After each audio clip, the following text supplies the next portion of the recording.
So we're going to be checking out The Promised Neverland, Isabella's Lullaby, which again, apparently I've heard before. This memory is not memorying. I'll stop and start a few times. I won't go too crazy. I'm really curious to hear it. It sounds like it'll be very beautiful. Apparently I did think it was beautiful at one point. I don't remember. Oh, that's so pretty.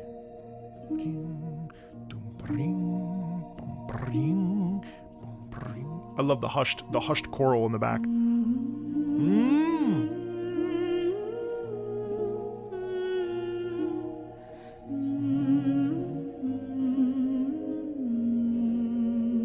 I don't know if I've ever mentioned this. I'm sure I have. It's something I love to bring up, but I have this visual memory. There's a wonderful choral song in Madama Butterfly called the Humming Chorus. And believe it or not, you hum in that chorus.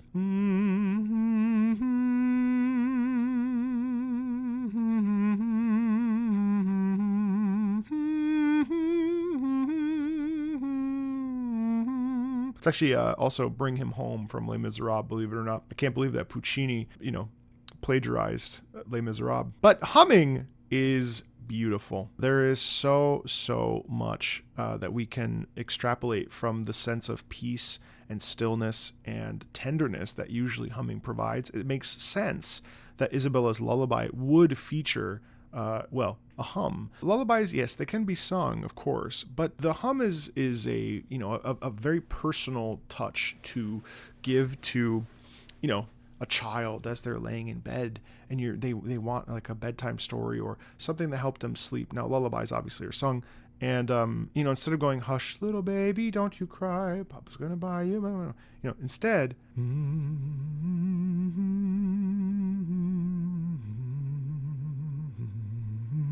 there's intimacy in that. Coupled with the harp, it gives way to this tenderness that is just profoundly beautiful.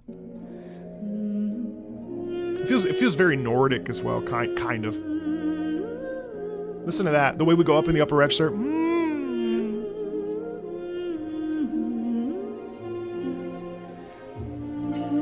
Ooh. Listen to that. Boom, shot. Boom, shot. Boom, shot. Boom, shot. Then so it's cool. It's cool because the bass starts to accompany that. Boom, boom, boom, boom. And what's so lovely about that is that the singing kind of feels like it's improvisatory. A lot of times lullabies are not things that are necessarily written down. A lot of the times there's stuff that's just sort of sung, and over time you connect with, right? It's kind of like folk music. Folk music tends to not be written down. Folk music is intended to be passed down by people. It's emotional. It's done from the heart as you feel it. And so here what's beautiful is that the basses accompany the vocalist, who's obviously in the upper register, and so they're hitting the same notes at the same time, but obviously the bass is much lower. And so what that ends up producing is this feeling and sound of safety and security because it's being supported and buoyed by the lower instrument. Then you also have the vulnerability and the gentleness that we hear in the upper register, in the middle register of the soprano. That's really just divine. And you're having some wonderful movement as we fill this out. And I'm assuming that as the song progresses, there's going to be more and more filling of that orchestral sound. We might even switch to a vowel here and go to an ah, let's say.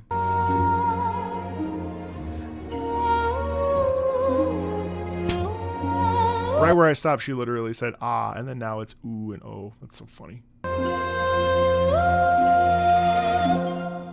Wow.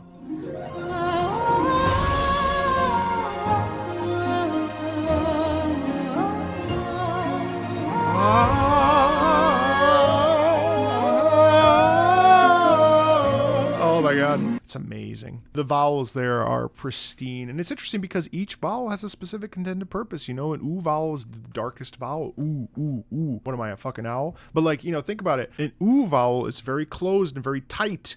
Ooh, but it's cavernous in the mouth. E is the back of the tongue up against the molars, and it's very closed and very tight. That's like also another closed vowel. Ah, eh. Those are open vowels. All open vowel, not O, which is a closed vowel. Even the vowel choices indicate how we're going to feel and interact with the music. And it's amazing, these beautiful crescendi that we hear. And when she goes up to the upper register, it's so beautiful.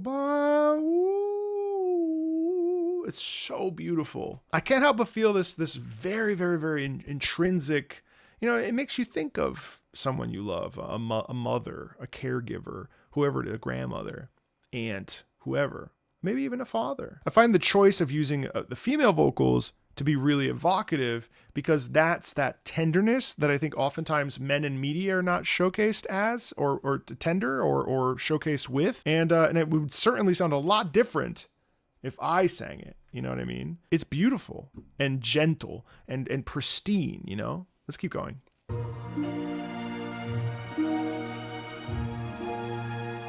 And then it pulls back. It pulls back.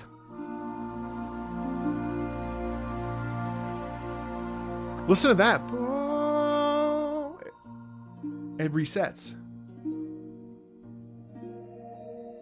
I love that, like hushed back.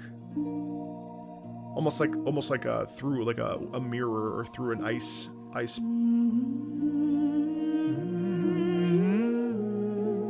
But it's the sliding, you know.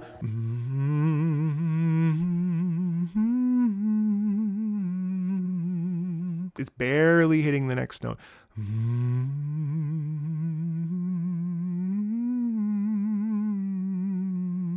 That's that tender quietness. It's very quiet. It's very interpersonal. This is not about anybody else, but just us in this moment.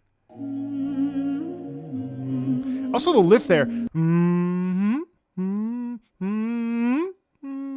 That's nice.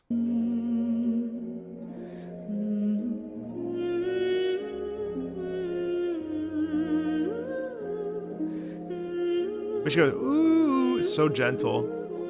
But it's, you know, it's also got a little tiny bit of a smile, a little tiny bit of a playful smirk, a little tiny bit of softness and gentleness, and a little, hey, I got you. You're all right. You know, come on, relax. Are you kidding? Everything's okay, you know? Oh, the pit string, the pluck strings are so beautiful.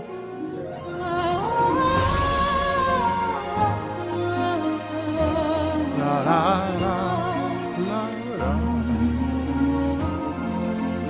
La, la, la, la, la, la.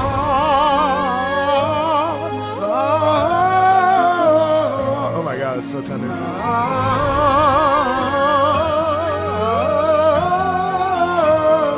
Oh, that's so sumptuous. Oh! Oh!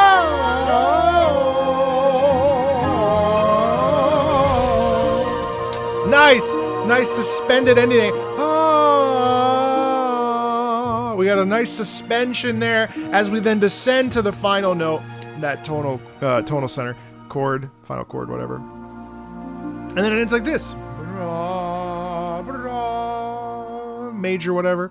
And it's just so beautiful. So beautiful. What a lovely track. I think anime music, it runs the gamut. It can be intense. It can be crazy. It can be hardcore. It can be EDM. It can be, you know, Bloody Stream. It can be, you know, opening of JJK number 1. Or it can be this. Soft, tender, delicate. We see it in Violet Evergarden, same thing, where we have these sumptuous moments where she jumps across the lake and the tears flow and you are depressed and sad. And then you've got moments like this where it's like a tender mother holding their baby and it's like, oh my God, I love you. Everything's okay. My God.